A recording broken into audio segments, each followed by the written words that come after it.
At the age of 13, I saw pornography for the first time. And what I saw in those pages, I thought, well, maybe this is a depiction of intimacy and relationship and maybe love. So I thought, if I partake in what I see, I'll feel emotions that I don't have. And I lived a very promiscuous lifestyle from that moment. And now I'm 22. So I think me saying yes to that, Romans 12:2 talks about you're either being conformed by the world or you're being transformed by the renewing of your mind. Why is that important? So you can discern what is God's good, pleasing, and perfect will. There's a way in which God designs us, because since he's the original designer, he has an original intent for sex, for connectivity, for intimacy. And intimacy by definition is proximity to God. And while sex is part of intimacy, it's part of intimacy existing within a marriage. Yeah. And I didn't know those things. So what you don't know can be hurtful. I believe every single person has a ministry. Ministry isn't just for preachers, and it's not just for pastors. It's the way you shine the light that God gave you through his Spirit in all spaces that he's trusted you to walk. That means you on your college campus. That means you at your corporate job. That means you in high school. That means you with your friends at the bar or the restaurant. That means you wherever you are. You have the responsibility to shine God's light in that space, and you get the chance to. Friend, you are beautiful, you are worthy, and you are made to shine. Hey everybody, and welcome back to another episode of the Made to Shine show. I'm so relieved because we just had technical difficulties before hopping on, but this conversation is happening. God's like, nope, we're going to make this work. We have the phenomenal, amazing, just story who's so impactful, Joshua Broome, with us today. Joshua, let's go. Thank you for being on the show. Let's go, man. How are you? So good. Couldn't be better. Oh my gosh. Well, I'm so excited to have you on. I was telling you this before we hopped on, but mission of this show is to remind every single person you have a ministry. It's not just for preachers. It's not just for pastors, which yes, you are a preacher, but you are also a 1,000 other things. Yeah. You're a dad of 4 boys, right? 4 boys. That's right. Oh my gosh. God bless you. Crazy. Yeah. So 6, 4, 3, and 7 months. So my mom had 4 kids under 4. We're opposite. So we're 3 girls and I have a baby brother, but that God bless you. 4 boys. But you're also a husband to the beautiful Hope. And you also are an author. You had a book recently come out this past March, which you're going to talk about, but you do so many things. And so I think what's so beautiful about what you do and the way you show up, not just for your ministry, but your family, is like, you shine God's light in all of it. And that's the point of the show, is to remind people you have a ministry, no matter if you're a preacher or pastor or just a high school student going to sports practice. 100%. And so thank you for what you do. Thank you for the light you shine and just being an example for us all. And I'm excited to dive into all the things because you have a really amazing story. And I want to give you the floor for that in a second. But first, Joshua, which one do you want me to call you on this pod? Well, I always say Joshua, but I'm never offended by Josh. Okay, I'll go with Joshua then. Okay. I also like Joshua. It's like stronger. So Joshua, what is your favorite quote and why? What is my favorite quote? It's a C.S. Lewis quote that sometimes I get it a little bit wrong, but essentially it's I believe in Christianity as I believe in the sun. It's not because I see it, but by I see everything else. And it's just understanding that it is through the lens of who God is. And the closer you are to him, then and only then can you see yourself rightly. Can you see him rightly? Can you see anything rightly? So that for me is something I always go back to. It's because of who God is. I can see myself. I can see the world. I can see him.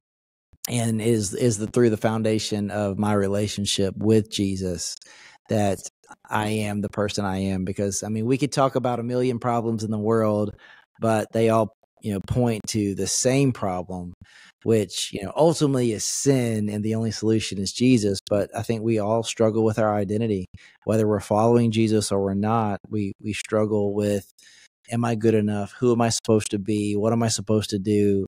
And Jesus provides all those answers, but the closer you are to him, the better you can see everything else.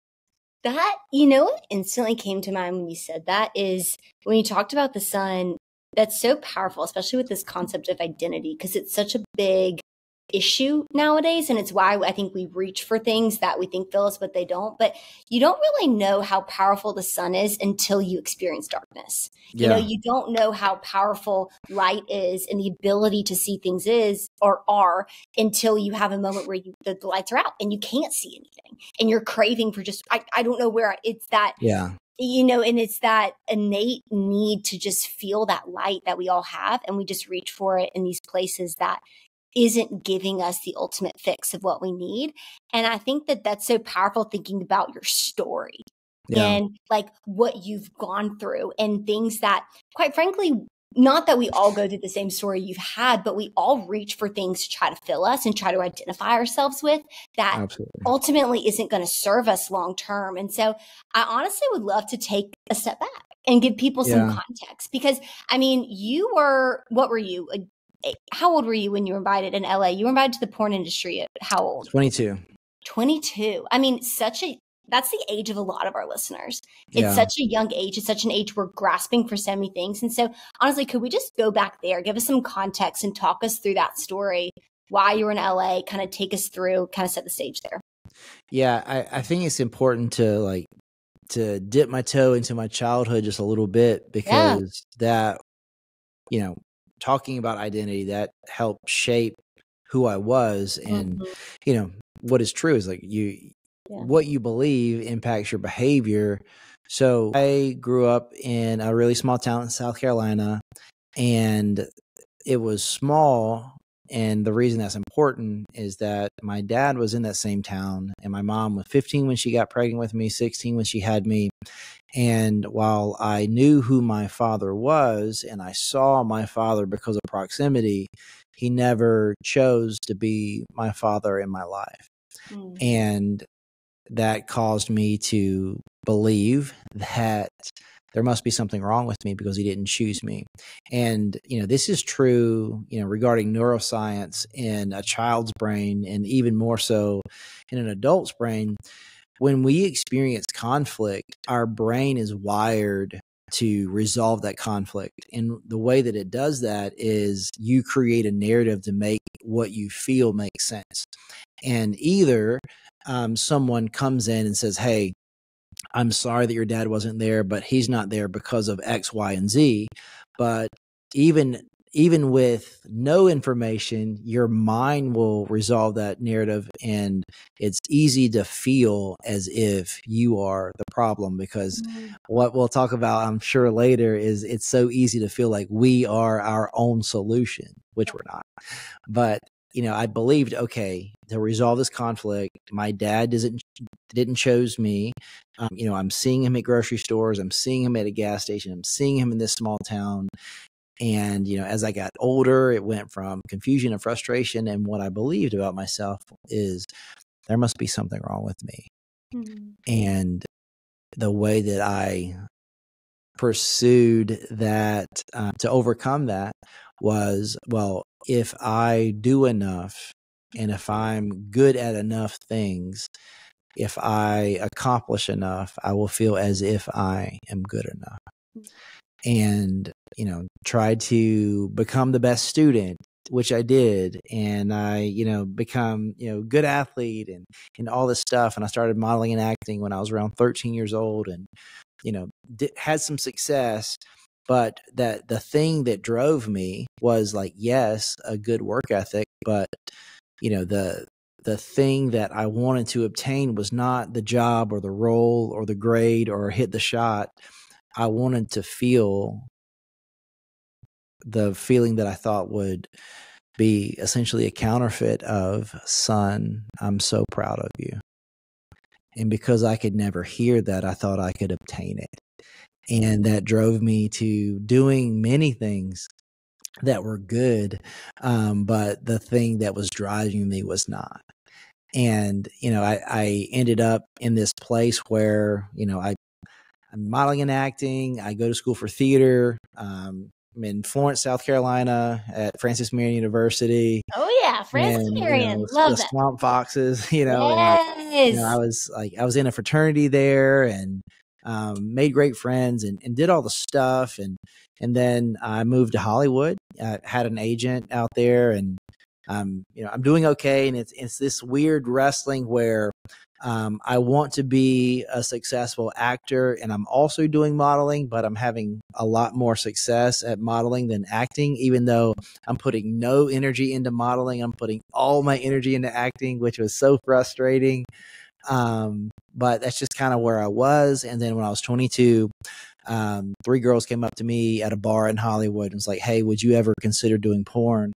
And it's interesting because, like, I don't know what I said exactly, but I knew I heard my mom or felt my mom in the back of my head, like, "I'm going to, chop you in the throat if you do this." Yeah. I knew that was wrong, but often when you don't have a foundational or a solidified reason to say no, you'll say yes to something you should say no to. And I said, "How much?" Because they didn't say like, "Hey, do this porn right now." They said, "Hey, meet with our agent and he will just like give you some information."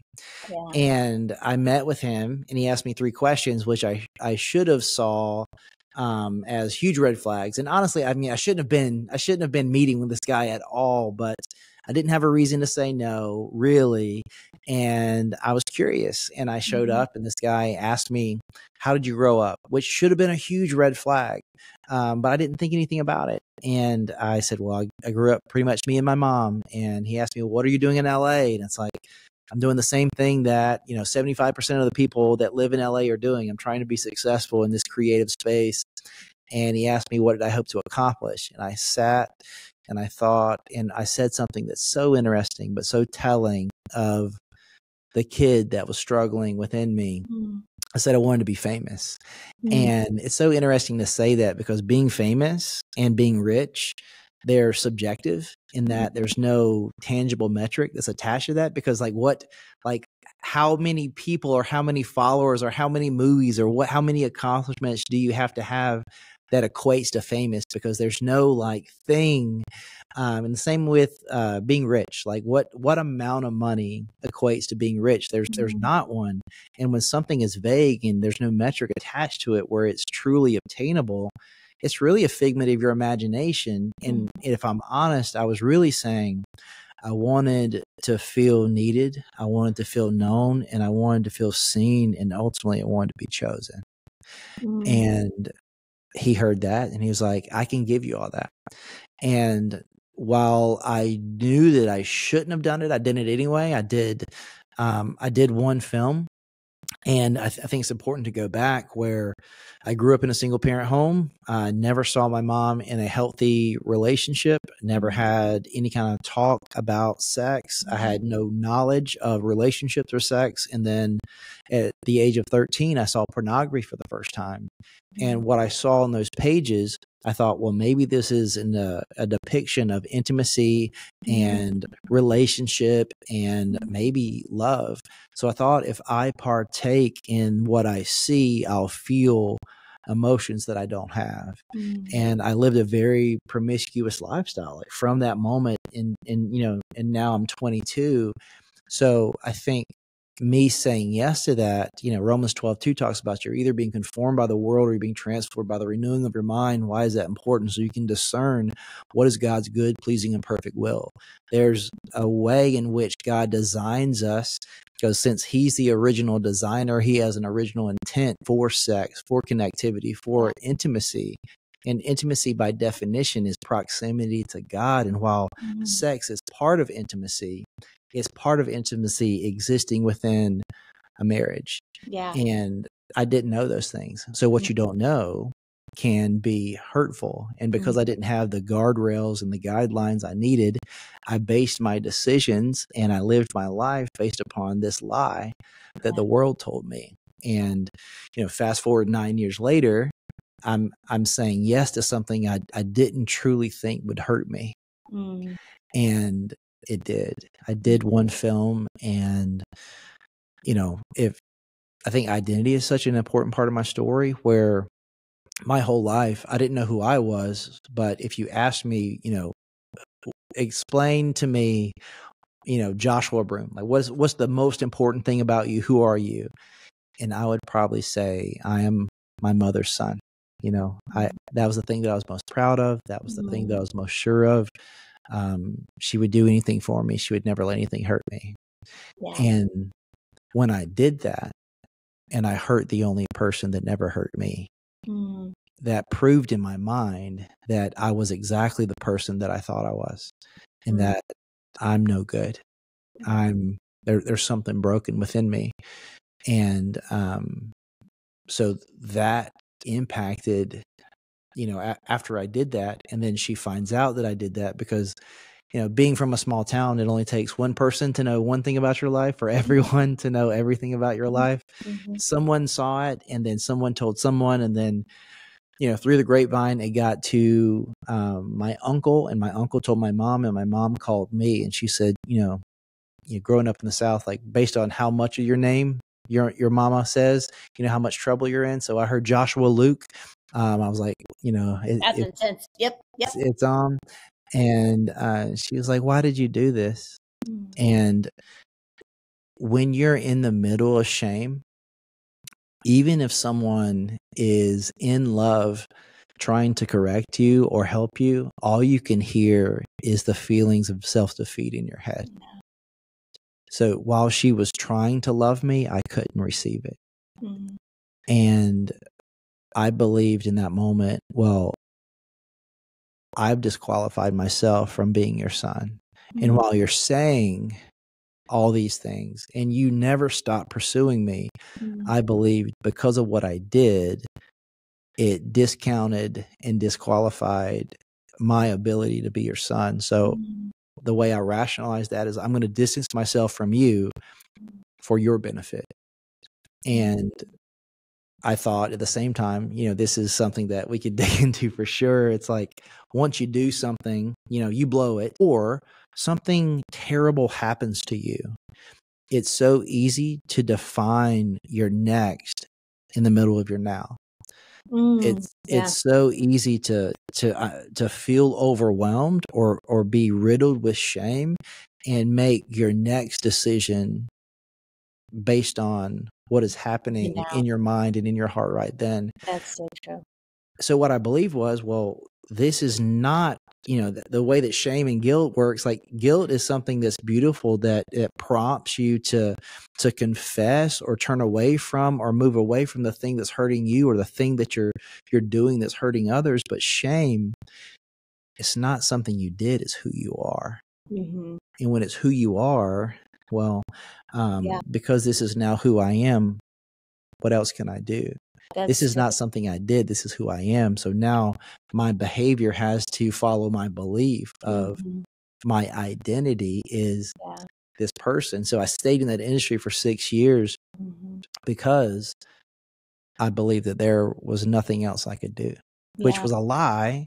But that's the dangerous thing about a lie. If you believe a lie to be true, it's true to you. It's true to you. And I think what's so powerful about your story, and even this like recent book that you launched, right? Like 7 Lies That Will Ruin Your Life.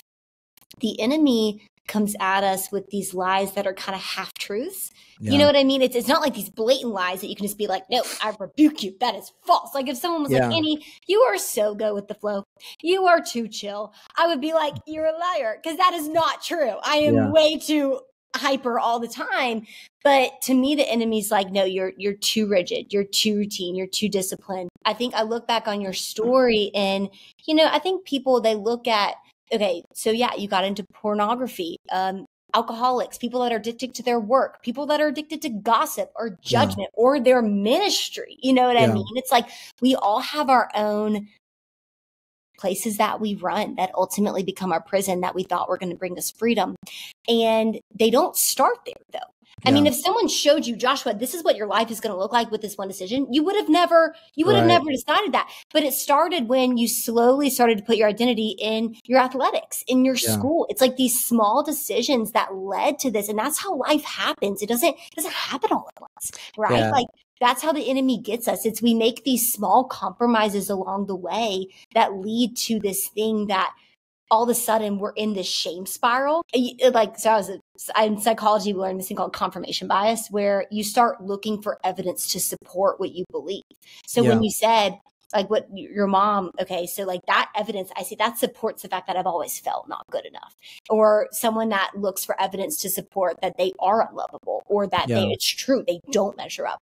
And we start looking for that evidence to support what we've always believed about ourselves. And so you're in like this messy, 6 years, that's a long time. Yeah. It's because, I mean, you're in this like cognitive dissonance where, you're believing these two things to be true simultaneously, yet they contradict themselves. Where, like, for example, when I was in the porn industry, I was in a relationship with someone that was also in the porn industry, and we were saying we were in a monogamous relationship, yet we, had sex with other people. And then obviously our friend group, all of your close friends in most industries, you end up being friends with people you do life with. And, we were friends with people who were in the industry. And it's like, I remember me and this girl who were dating, sitting across the table from two other people who were dating in the industry. And, he had, interacted with my girlfriend, and I had interacted with his within the same week, yet we're suppressing reality while knowing what is true and trying to say that it's work and trying to pretend like we're okay when we're not. And I think the suppression of reality, the byproduct of that is chaos. It's inevitable. So I think there's so many people in the same way where it's like, I think to be a Christian and to have hidden sin in your life, specifically like habitual hidden sin, to know who Jesus is and to understand that with joy set before him, that he endured the cross, like he knew the worst about you and said, yes, I'm going to die for you anyway. Why? Because I love you that much. And to have that competency and still seek to fill your heart with things of this world that he died for. It's the wrestling that we have. And again, to your point, it's not blatant lies from the enemy, because the serpent didn't say to Eve, God's lying to you, and you should eat that apple because God's a liar. The serpent said, did God really say? And if the enemy can trick you to believe that you can have some type of autonomy over your life, where I'm good in this 90% of this area, but this 10%, this is mine. You can't touch it. I'm going to keep it to myself. I'm going to rule over it. It's too messy. It's too dark. I need to control it, because if I give it away, that's going to hurt too much. It's going to cost me too much. That's exactly where the enemy wants to keep you. That's good. That's so good. I'm curious too, for you, like in this season, when did you, because I know I want to talk about your wife, like you meeting your now wife, Hope, and like her kind of like being this light for you that led you to want to get to know Jesus. But did you know of Jesus prior? Like, were you introduced to a church at all, being in the South? Where was kind of your relationship with Christ throughout this time?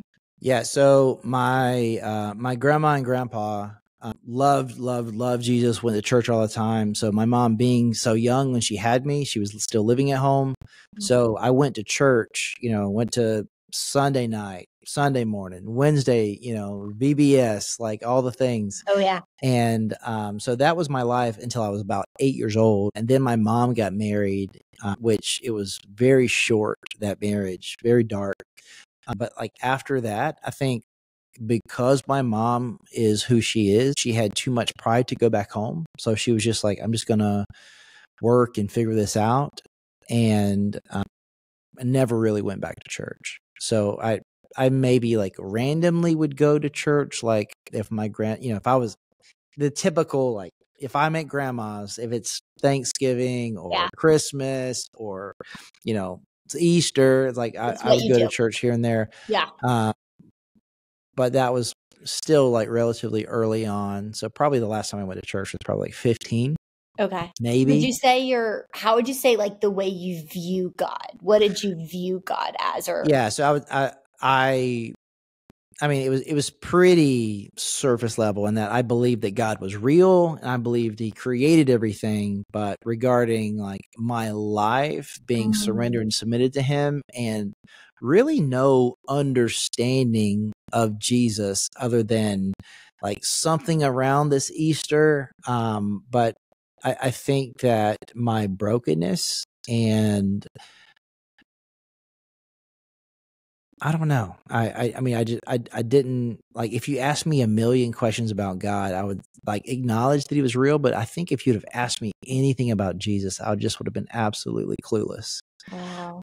I think that's where so many people are though, like when it comes to, especially people that go to church on Easter, it's like a tradition. It's what you do. You check it off the box, but it's not a personal God. And I think to have a personal God, you have to know Jesus, because that's our depiction of how personal our God is. And I know, so then you met your wife, and I remember reading something and she told you like, you're not defined by your worst moment or your best. So tell me, because I think that gives such an example for people on how to be a light for Christ. Because in those words, she never mentioned Jesus. She just was a light. It's so interesting. The way this ensued was that, it's so interesting. There was an article that came out about me from like Uniland or whatever, and like they have like 50 million followers, and they're like, the post was like, this guy left the porn industry to be a pastor, and it was like, that's not true, because I left the porn industry because like I was going to take my life. Like I made the money, I won all the awards, and when it didn't fix the way I felt, I thought, okay, well, nothing's going to fix me. And then I made a very clear plan to take my life. And because of one person seeing me in the middle of my mess, and simply just asking me if I was okay and asking how could they help me, it kind of shattered these feelings of, numbness that I had. And I called my mom, and my mom's, after she chewed me out, she said, I love you. You'll always be my son. Please come home. So I did. And then I get home, and then, I tried to stack enough, good dirt on my bad dirt so I didn't feel dirty. I thought, okay, I can't change who I am, but maybe I can manage the way people perceive me. And the way that I was going to go about that is I started working in the health and fitness space, and I got a bunch of credentials, and I had a great mentor, and then I got a job at a good gym, and I worked my way up, and, I was making good money, and I had influence, and people respected me. So I thought, if I did that, even though I can't change the reality of who I am, because, at that point in my life, my identity was based on what I had done. And then 2 years into this, I meet this girl, and I'm like, man, I got to tell her like how bad of a person I am. That way, she's not going to try to get feelings from me, or I'm going to stop this before she gets hurt. And if she knows anything about me, she's certainly not going to want anything to do with me. And I gave, a 5-minute monologue of, this is how much, I suck. Like, this is how bad of a person I am. And then she was like pretty taken back by it initially, of course. And she said, well, are you doing this stuff right now? And I said, no, it's been 2 years since I've been out of this industry, not doing any of that stuff now. And then she got quiet for a minute. And then, she's an elementary school teacher. So she got real serious, got that teacher. My sister's a 4th grade teacher. Okay. So I know that look. She gave me that look. She planted her feet, and she looked at me and said, I want you to know that you're not defined by the worst thing you've ever done. And you're not defined by the best thing you'll ever do either. There's a God that exists outside of time, space, and matter, and he created everything. And I don't want to make less or minimize the stuff that you've gone through, but he is the author of you. Wow. And while those things contribute to the way that you see yourself, and I'm sure they were hurtful, you don't get to define you based on what you do or what happened to you. Do you know God? And I was like, maybe, you know? Wow. And she was like, well, I just want you to know that I've been following Jesus since I was in the 7th grade, and I'm not perfect by any means, but my relationship with him is the foundation from which I live my life. So what kind of food do you like? I was like, what? Like, this girl is crazy.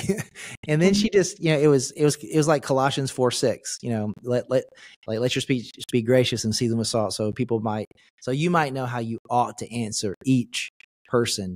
There's this really great book, Master Plan of Evangelism, Robert E. Coleman, and he's got this quote in there where he says, most people are not looking for an explanation. They're looking for a demonstration. And wow. I love that. Yeah. I love that. And it's like it goes back to like the mission of the show we talked about.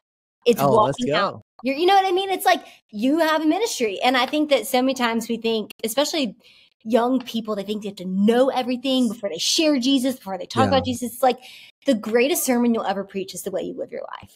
It's just, you don't have to say anything. It's just the way you love or listen or don't speak. It's the way you sit back and let someone speak or just give them a hug or just what, you know what I mean? And like, I'm not saying don't challenge them and don't call them higher, but I think we just overcomplicate so much the power of living our own lives in his life. Yeah. I mean, what's just absolutely true. Like, you know, it just being in church leadership where it's like teaching someone how to pastor. It's not having the right answers. It's not saying the right thing. It's asking the right question. And in the same way, you know, what does it look like to be an ambassador for Christ? It's often not telling someone the right thing. It's responding the right way. Wow. And in the way in which we respond to tribulation, what does it point to? Well, the one who overcame the world. You know, John 16:33, it's like, where do I get my peace? Where do I get my courage? How can you respond like that? Well, there is someone that I put my faith in that is greater than I, that I can draw strength from that I don't have. Okay, so I have a tough question for you that I wasn't even planning on asking you, but I was wrestling with this morning. So when it comes to, like I was thinking about this earlier, but grace and like how far God's grace goes, and it's unlimited, right? Like he sent Jesus to die for us so we may know he wants a relationship with us and we have a relationship with us. And I think so often it's ourselves, like even that process of getting to know Jesus, like you had this story with a lot of struggles and challenges. And it's not like you accept Jesus into your life and all that goes away. Like you have the memories and you have, you know, a lot of times, like I think about the people that are watching porn or that are addicted to their work or alcohol. It's like that doesn't just, the appetite doesn't go away when you start following Jesus. You know, it's like it takes time. My question is, I think in my own life, I've been struggling right now with, like there's people in my life that are they're struggling. They're really struggling and they don't even want to get to know God, right? Like they don't even want to know God. They don't want to know all these things about God. And I was thinking about the enemy. Like the enemy is a fallen angel, right? So the enemy was once an angel in God's court and he fell. And God's grace like doesn't necessarily cover the enemy because the enemy's still the enemy. And so I started thinking about, well, wait, does that mean there's limits to God's love then? And then I started thinking about how does a heart become hard? Because in the Old Testament, it talks about like Pharaoh's heart was hardened. And I was like, oh my gosh, how do you know when a heart's hard? And is my heart going to be hard ever? And then I started getting nervous. And so I'm curious for you, like, how would you respond to someone saying, me over here, like, is there limits to God's grace and how far it will go and who he will redeem and the process of a heart becoming hard? Yeah. I got a verse for you. Oh, let's go. That was so quick too.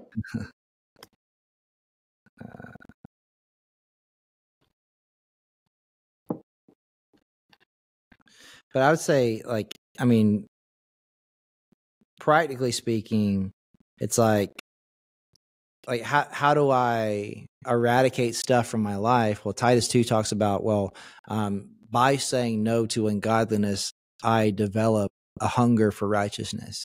It's like, you've got two dogs in the fight, the Holy Spirit and Satan, and whichever one you feed is going to be stronger and it's going to pull you in that direction. So the practicality of that verse or that teaching in Titus is that I can change my taste buds. And if I become satisfied and satiated by the Word of God and the person of Jesus, the reality of the joy that he can provide me with is just better. But the verse is just talking about like nothing can ever separate us from Christ's love. So can anything ever separate us from Christ's love? So the answer is no. But it's like Paul says this, and I am convinced that nothing can ever separate us from God's love, neither death nor life, neither angels nor demons, neither our fears for today nor our worries about tomorrow, not the powers of hell can separate us from God's love. No power in the sky above or in the earth, indeed nothing in all creation will be able to separate you from the love of God that is revealed in Christ Jesus our Lord.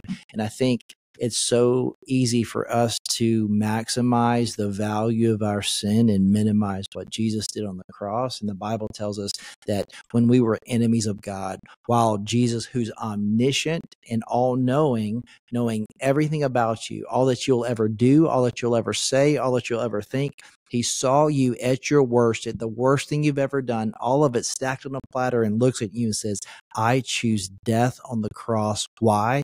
Because I love you that much.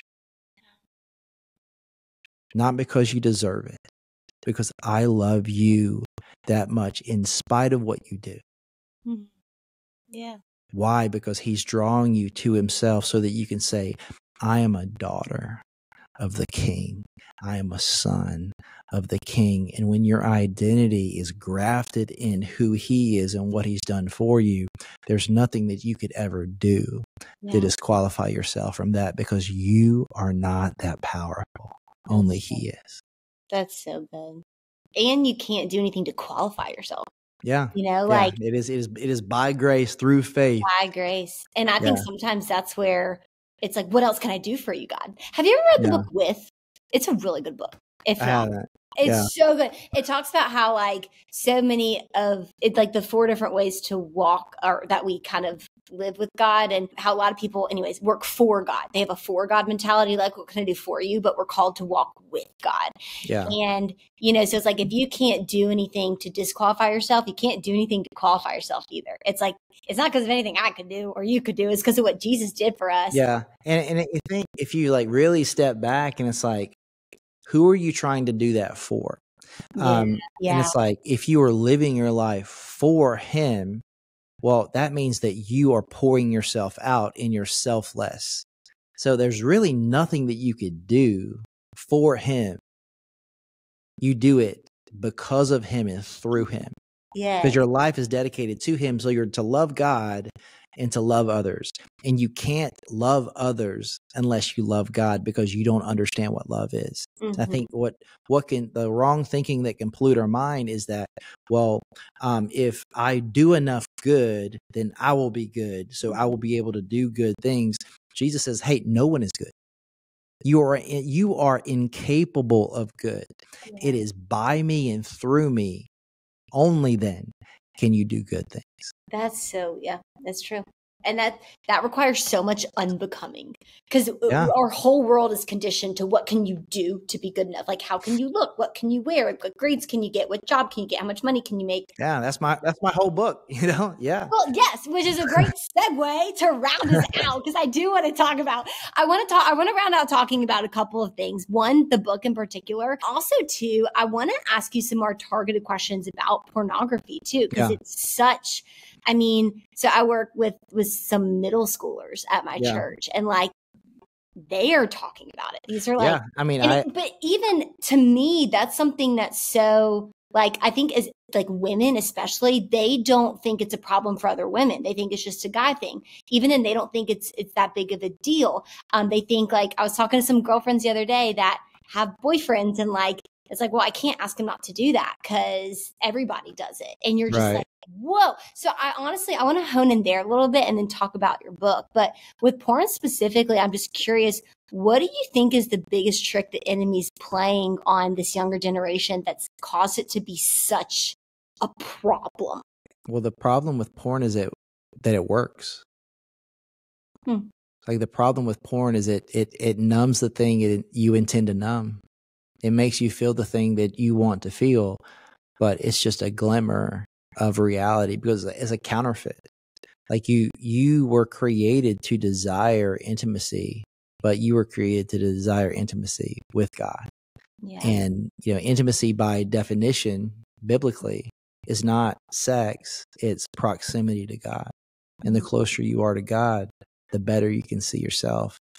And regarding like how problematic it is, I mean, pornography makes more money than the NBA, NFL, Major League Baseball all combined by several $billions. 35% of all the data transferred on the internet worldwide is pornography. 3 years ago, average age of exposure was 11 years old. Today it's 8. 84% of the time when people are exposed to pornography for the first time, it's secondhand exposure, meaning that they're not looking for it. They're shown, by their friends, they're at a sleepover, they're at a school, or they were on an unprotected device, and pornography is so prevalent in our culture that they don't have to look for it because it's looking for you. So that's the reality. And I'm speaking at an event later this month, and it's myself and the CEO of Barna, and there's new data coming out, and porn consumption by people who identify as Christians is up 400%. And in the age demographic of 18 to 24, 92% of guys who identify as followers of Jesus are consuming porn at minimum once per month. And women, 67% of women 18 to 24 are consuming pornography once a month. And that data is only good as people are honest. So the assumption is it's worse than that. So that's just the reality that, it's, you can look at the news and seeing, whatever topic you want to touch on. It is, in my opinion, that pornography is at the foundation of many of the things that we would all oppose, regardless of where you stand. And, even divorce, like pornography in 50% of cases in America, pornography is the major contributor of 50% of the divorces that happen in America. And what is that how does that impact? Well, fatherlessness is at an all-time high. And like, what does that impact? Well, fatherlessness is the major indicator of any problem that you could think of. It points to you being more likely to struggle with any and everything that we would say are the biggest problems in the United States and then, across the world. So, I mean, that's the reality. So what are we to do about it? And it's not that, because we know that it's wrong. Like we exactly. know that it's wrong, but I would say by trying really hard to stop doing something that you have an inclination to want to do, you'll never win that battle. It's again, asking better questions. It's not, man, I should not do that. It's introspectively asking, why do I do that? And if you dig deep enough, what you'll find is there's a root that has nothing to do with porn. It has more to do with a trauma or a lack. And porn was the Band-Aid that is now grown into a branch of a bunch of other problems.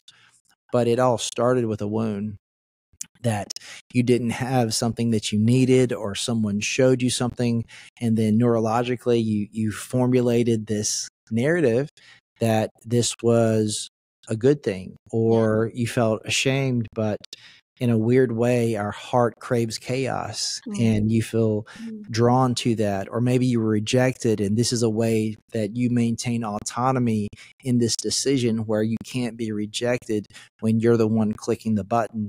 But at the end of the day, what we teach ourselves is that it's okay to objectify people. It's okay to extract someone's human dignity and give ours away. And you end up in a place that you never would have gone, or you never would have said, hey, I would never do that. I would never go there. I would never become this person. I would never hurt you. Yet you do it anyway. Why? Well, it all starts with, why did I say yes? Practically, someone's addicted. Someone's what is the one thing they can do today to just So this is my sweet spot. Like, this is my home run. Like, get me in front of someone. Like, this is it. And it's like, you got to say the thing you haven't said out loud. I have a podcast called Unmentionable, and it's called Unmentionable because the thing that you are not willing to mention, the thing that seems unmentionable to you, once you say it out loud to someone you trust that loves you and ideally loves Jesus, once you say it out loud, it loses its grip over you. Because the way that we own our past is we don't white knuckle it. We don't try harder. We don't keep it in. We don't press it down. You release it. And the way that you own your past is you choose to own it. So for me, like to the person that you're struggling with this, you've been struggling with forever. Maybe you've experienced the 1 John, the saving grace that comes from 1 John, where you've confessed your sins to God. But what you really need is to be healed. You need the prayers of a righteous man or a righteous woman, James 5:16, that like you need healing in your life. And the way that you're going to find healing is to saying the thing out loud that you've never said before. And I would challenge you in that the vagueness of your confession will dictate the depth of your healing. And that if I say, yeah, I did this thing that I know I wasn't supposed to do, and yeah, me too, you're not going to find healing from that. I went to this website, I looked at it, I masturbated, I closed my computer, I felt terrible about myself, and 2 hours later I did it again. I hate myself, and I just have to say this out loud. What you're going to hear from someone, if they love you and they love Jesus, is either, I've struggled with this too. Yeah. Or you're not alone. And what is true is God doesn't love you any less. Wow. Because when you try to control a narrative, you believe lies. Yeah. And if you believe a lie to be true, it becomes true to you, and you live through the lens of that lie.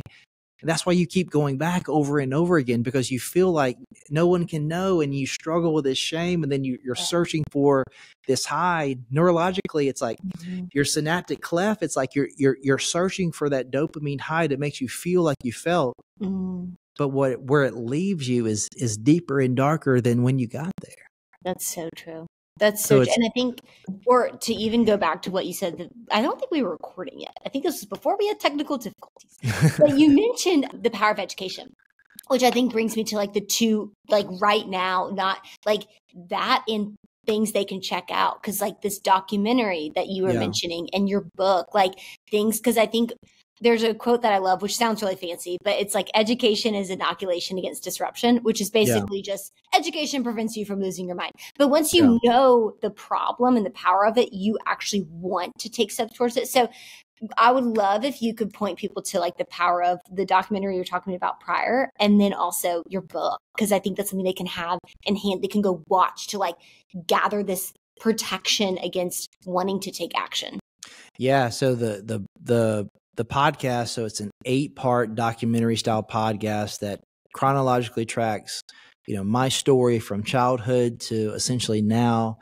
And then at the same time, it tracks how did porn become the thing in which it is today. And we start with looking at sexual ethic in Ephesus and Corinth, to silent films, to magazines, to what's happening today on digital.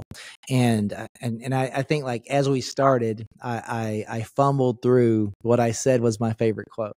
You crushed it. C.S. Lewis. But the quote is this, and I think like this is a great way to kind of not necessarily like wrap it up, but I think like to tie the bow on what we're talking about.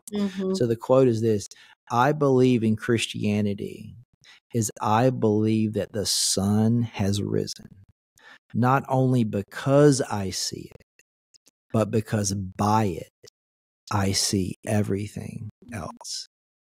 And it just, every time I read that, I just get this beautiful picture of God looking at me and saying, son, this is my beloved son whom I'm well pleased. Like, I'm proud of you. I love you. And that is who God is. You know, we think about, like, John 14:15 says, you know, if you love me, you obey my commandments. And if you don't understand the tone of the author, you would think, well, if I project my humanity, if I've had a broken, example of a father, I could maybe believe, well, if I don't do what you say, then you're going to be mad at me and come down with an iron fist. Mm-hmm. Or maybe I've been in this really bad manipulative relationship where I believe there's a father saying, if you don't do what I say, I'm going to withhold my love from you. But that's not God. Mm-hmm. God is saying, if you love me, you can trust that I've got not only a better way, but I've given you everything you need to do everything I've created you to do. Because there is a plan for your life. There is a purpose for your life. And it's not vague. It's individual and unique. And everything from your skin tone to your personality to where you live, all these things are on purpose. And he sees you and he thinks so greatly of you. And if you trust him, his way will point you in the direction that you're searching for. That is so good. I love that you rounded out there, because it's so true. I think sometimes we think God accepts us like almost like a group insurance policy. Like, okay, Jesus' blood covers us all. You're in. But it's like, no. I mean, he knows Joshua. He knows Annie. And I'm the only Annie Beecham Mayfield that he's got, I think, what'd you say, Joshua Luke Broome? Is that your full name? Right. You're the only one he's got. And I think sometimes, we think it's like, I'm just going to slide in the back door. Almost like God is this party host that doesn't really want to talk to the people that come to the party, but is just hosting the party. Yeah. And like, you're in. But no, God wants to sit with you and know you, and he knows you super personally. And he's the an example of who God is the prodigal son. Like, he like, hey, just give me the money, Dad. I'm good. I want to go out on my own. And you go and you blow the money and you blow it. You know that your father is good, but you spend his inheritance trying to find satisfaction, and then you understand, no, like, I need protection. I need shelter. Yeah. I'm going to go back home. And you go back home and you think, well, I can't be his son anymore because I blew it. So maybe, if I serve him and if I do enough and I do enough good things, maybe he'll let me back in his graces. As no, if you take one step to the Father, he comes running for you, and he puts a sandal on your feet and a ring on your finger and a robe around your neck. And he slaughters the calf, and he throws a party because this is my son who came home. That's so good. That's so good. And for the other son that like worship his gifts more than the father himself. Yeah. It's like the person saying like, you can't do that. You did this. It's like, nope. But here's what's true. Like, you're speaking Satan's language, not God's. Wow. That is so true. That's so true. Because what you're saying is, did God really say? Yeah. Yeah. And that kind of goes back to my question I asked you about like how far God's grace goes. It's like, that's Satan, it's like that God's grace is limited. Yeah. Like, did God really say? It's like, no, like God's grace is unlimited. Yeah. I mean, just thinking about, like Romans 12:2 talks about like, in view of God's mercy, we are to live our life as a living sacrifice. And it's like understanding mercy. Mercy is us not getting what we do deserve, which is, Romans 6:23, like the wages of sin is death. Yeah. We deserve death. But what is grace? Grace is unmerited favor that we do not deserve. Yeah. So not only does God withhold from us what we do deserve, which is death, he gives us what we don't deserve, which is his grace. Yeah. How? Because he sent his son Jesus into this world that lived a perfect life. He faced temptation but never sinned. And he faced our punishment on the cross, and he did it with joy in his heart for you and for me, because he loves you and he loves me that much. Thank you. That's so powerful, I think, especially with everything you're doing. Because, yeah, like your story's specific, but everybody has a thing in their life that they think is going to make them feel better, that they think is going to get them there, that's going to be good enough. And we all have those things. And so I think the underlying principle of just what you're preaching through sharing your story and your testimony, reflecting people back to the God that covers it all, it's applicable to all stories, no matter if you're like the high schooler that your identity's in sports or grades, or you're in college and it's in your sorority, or if you're in corporate America and it's in the promotion, the job rank, or the mom that like can't get pregnant and her identity is in being able to be a mother to children. You know, it's like we all have these things that we make our identity. And so just thank you for your work and what you do. And where can people find you and stalk you and get the book and all the stuff? Yeah, so my social media across the board is I am Joshua Broome, and my website is joshuabroome.me. And man, I'm so excited. I don't know when this is going to come out, but I'm so pumped. So I am preaching at Liberty. So I'm doing convo at Liberty University September 13th. And let's go.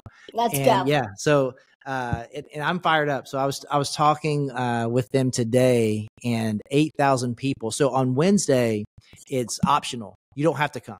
So 8,000 people have been showing up. So 14 to 15,000 people have been showing up on Friday. So convocation is, part of Liberty's, educational process. But 14 to 15,000 people showing up. And I can't wait to tell them that, hey, what my wife told me, there's nothing you've ever done or nothing you could ever do that means anything more than the thing in which Jesus has done on your behalf. Amen. And is, for me, it's like I literally was going to take my life, and I wrote down on a piece of paper things like reasons that I want to take my life. I will never become a father. I wanted to become the thing I never had. I'll never become a husband. I wanted to become to someone what I never saw my mom experience.